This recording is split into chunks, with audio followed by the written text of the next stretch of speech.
હરિઓમ. સંસ્કૃત સમીપ ચેનલમાં આપ સૌનું સ્વાગત છે. વૈદિક ગણિત એમાં મિશ્ર સંખ્યાઓનો અભ્યાસ કરીએ. મિશ્ર સંખ્યામાં આપણે બે સૂત્રનો પ્રયોગ કરીશું. પરાવર્ત્ય યોજયત એવં એકાધિકેન પૂર્વેણ. આ મિશ્ર સંખ્યાઓથી આપણે કેવી રીતે સરળતાથી દાખલા ગણી શકીએ તે જોઈએ. સૌથી પ્રથમ આપણે એકદમ નાની રકમ લઈએ, 71 - 43. હવે આને આપણે દાખલો ગણવો હોય તો આ રીતે લખીએ, 71 + 41. હવે પહેલાં તો અહીંયા છે ને તે ઓછા છે અને અહીંયા વત્તા છે. એ જોઈને જ એમ થાય કે આ કેવી રીતે. તો સૂત્ર આપણે લખ્યું પરાવર્ત્ય યોજયત, ફેરવીને લખવાનું છે. તો અહીંયા ઓછા છે તો અહીંયા વત્તા કરવાના, એટલે શું અહીંયા સરવાળો કરવાનો. આ સંખ્યાનું મૂલ્ય છે તે બદલી નાખવાનું ના. જો વૈદિક ગણિતમાં શું કરશું આપણે, એને આ રીતે ઉપર સાઇન કરશું. એટલે આ જે 43 છે એ ઋણાંક સંખ્યા બની ગઈ. એટલે આ ઋણાંક સંખ્યાનો આપણે સરવાળો કરીએ, જે ઓછા છે તેને બાદ કરતા જશું અને સરવાળો કરતા જશું. એટલે જો 1 છે એ ઘનાંક છે, એમાંથી આપણે 3 કાઢવાના છે. તો કેટલા વધશે? 2, પણ કેવા? ઋણાંક 2. અહીંયા છે 7 છે, ઘનાંક છે, એમાંથી -4 બાદ કરવાના છે. એટલે કેટલા વધે છે? 3. તો આ 32 છે તે ઋણાંક સંખ્યા આપણને મળી ગઈ. હવે આ જે ઋણાંક સંખ્યા છે તેને ઘનાંકમાં પરિવર્તન કરવું પડશે. આપણે ઋણાંક અને ઘનાંકના બંને વિડીયો જોયેલા છે એટલે આપણને બરાબર યાદ છે. તો જુઓ શું થશે કે અહીંયા જે 2 છે એને આપણે 10 સુધી લઈ જશું એટલે 8 લખશું, અને 3 છે એમાં એક આપણે ઘટાડીએ એટલે 28 થાય. હવે તમે જોશો કે 71માંથી 41 બાદ કરો ને તો 28 જ આવે. જે બાદબાકી છે બિલકુલ સરળતાથી થઈ જાય છે આ સૂત્રના પ્રયોગથી. જો આગળ 4 સંખ્યા છે તેનો આપણે દાખલો જોઈએ. 84 - 74 + 46 - 28. હવે આને આપણે આ રીતે લખીએ, પરાવર્ત્ય યોજયત, એટલે ફેરવીને આપણે લખ્યું કે અહીંયા જે ઋણાંક છે ત્યાં ઘનાંક કરી દીધો. આ તો ઘન છે જ, પણ એની વેલ્યુ તો એની રહેવી જોઈએ. તો એને આપણે વૈદિક ગણિતમાં કેવી રીતે લખે, ઉપર ઋણાંક બતાવી દે. તો આપણે ઋણાંક કરી દીધું કે અહીંયા 28 છે તે ઋણાંક સંખ્યા છે, તો અહીંયા પણ આપણે 28 ઋણાંક કરી નાખ્યા, અને 74 પણ ઋણાંક.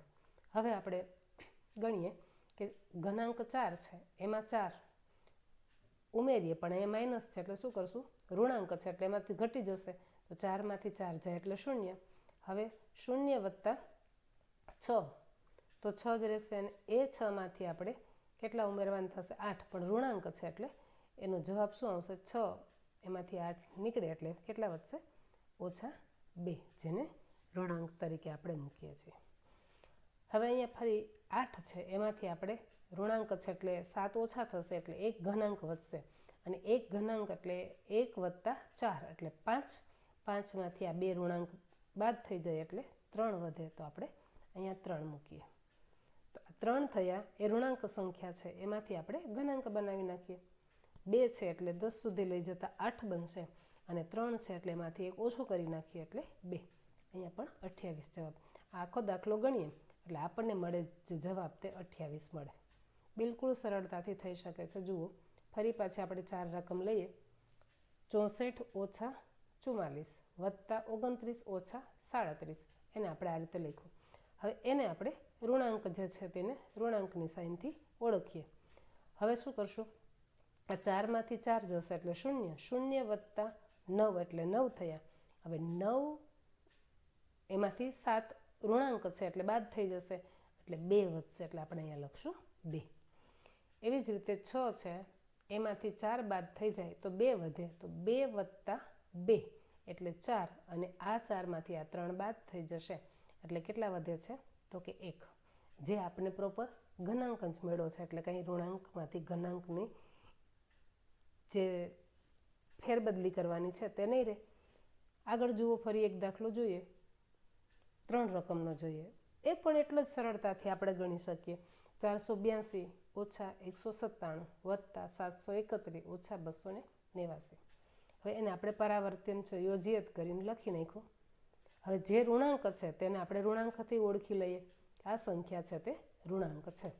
તો એ ઋણાંક સંખ્યાને આપણે શું કરશું, પરાવર્તન યોજિત કરી અને એકાધિક અને પૂર્વેણ દ્વારા આપણે આ બંને સૂત્રનો પ્રયોગ કરી અને ગણીએ છીએ. તો 2 + 7 એટલે -5. હવે -5 + 1 એટલે 1 જશે એટલે કેટલા રહેશે, -4.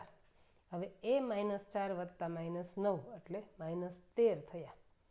એટલે એ ઋણાંક સંખ્યા 13 મળે છે. એટલે શું કરશું, તો આપણે વૈદિક ગણિતમાં એક નિયમ પ્રમાણે 10થી વધારે હોય તો આપણે કેરી કરવાને બદલે ત્યાં મૂકી દઈએ છીએ. તો શું કરીએ છીએ, અહીંયા આપણે મૂકી દઈશું. પણ 13 છે એટલે પહેલાં અહીંયા 3 લખી લઈએ. એ ઋણાંક સંખ્યા છે એટલે ઋણાંક લખ્યા. પણ તો પેલો 13નો 1 એ અહીંયા મૂકીએ છીએ, કેમ કે એ ઋણાંક સંખ્યા છે, તેથી આપણે અહીંયા 8ની નીચે મૂકી દઈએ છીએ. હવે 8 છે એને +9 કરીએ છીએ એટલે માઇનસની છે સાઇન, એટલે 8માંથી 9 જાય એટલે 1 ઓછો રહેશે. હવે 1 + 3 કરીએ એટલે 1 માઇનસ છે એટલે 2 વધ્યા. હવે 2 + 8 થાય તો એ માઇનસ છે તો કેટલા વધશે, -6 વધશે. અને આ પણ 1 ગણવાનો છે એટલે -7 થશે. અહીંયા લખીએ. હવે અહીંયા જે 4 છે એમાંથી 1 જાય એટલે 3 વધ્યા. 3 + 7 એટલે 10 થયા. તો 10થી આગળ તો આપણે લઈ જવાને બદલે મૂકી દઈએ છીએ. તો શું કરશું, આગળ તો અહીંયા સંખ્યા નથી એટલે કોઈ પણ સંખ્યાની આગળ તમે શૂન્ય તો મૂકી શકો છો, એની કંઈ વેલ્યુ વધતી નથી. અને હવે એ 10નો જે એકાધિક છે અહીંયા મૂકી દઈએ. હવે અહીંયા આપણી પાસે શૂન્ય જ રહ્યું, કેમ કે 10 છે તો અહીં મૂકી દીધા, 1 મૂકી દીધો એટલે શૂન્ય રહ્યું. 0 + 2 એટલે ઋણાંક 2 છે તો ઋણાંક 2 લખી લઈએ, બરાબર. અને હવે જે અહીંયા આ 1 છે તે ઘનાંક હતો એટલે આપણે એક ઘનાંક લખીએ. તો આવી રીતે 1273. પણ અહીંયા એક વાતની સ્પષ્ટતા એ કરી દઉં કે જુઓ, આ જે સાઇન છે બે જગ્યાએ સરખી જ છે, બરાબર. તો પણ બેની વેલ્યુ જુદી છે. આ ઉપર છે માટે ઘનાંક છે અને આ નીચે છે ને માટે ઋણાંક છે. એટલે હંમેશા ઋણાંક આવશે ત્યારે આપણે નીચે સાઇન કરશું અને ઘનાંક હશે ત્યારે આપણે ઉપર સાઇન કરશું. તમે જોશો તો આ ઘનાંકનો 1 છે અને આ ઋણાંકનો 1 છે. ગણીને પાછી પ્રેક્ટિસ કરશો એટલે ખ્યાલ આવી જશે. હવે એમ આ જે સંખ્યા આપણને મળી 1273, એમાં 3 ઋણાંક છે અને 1 ઘનાંક છે. હવે આ ઋણાંકને આપણે ઘનાંકમાં ફેરવવાનો થશે, બરાબર. શું કરશું, તો જે સૂત્ર લાગુ પાડશું તે આ છેલ્લી સંખ્યા છે તેને 10 સુધી લઈ જશો એટલે 7 વધશે. આ જે 7 છે 10 છેલ્લી સંખ્યા પછીની એટલે 7 છે એને આપણે 9 સુધી લઈ જશું એટલે 7 છે ને 2 મૂકીશું. અને અહીંયા ફરી પાછી આ સંખ્યા પણ ઋણાંક છે માટે એને શું કરશું, 9 સુધી લઈ જશું. તો 2 છે એટલે 7 મૂકશું એટલે 9 થઈ જશે.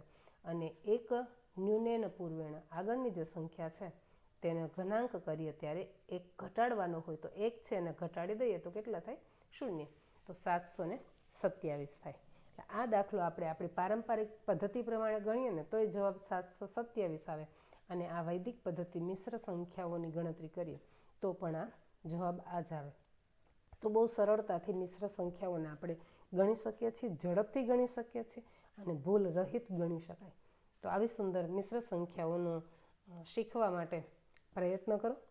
થોડા વધારે નમૂનાના દાખલાઓ છે તેનો ઉપયોગ કરશો એટલે ચોક્કસ આવડી જશે. ચાલો આવજો, ફરી મળીશું આવતા વિડીયોમાં.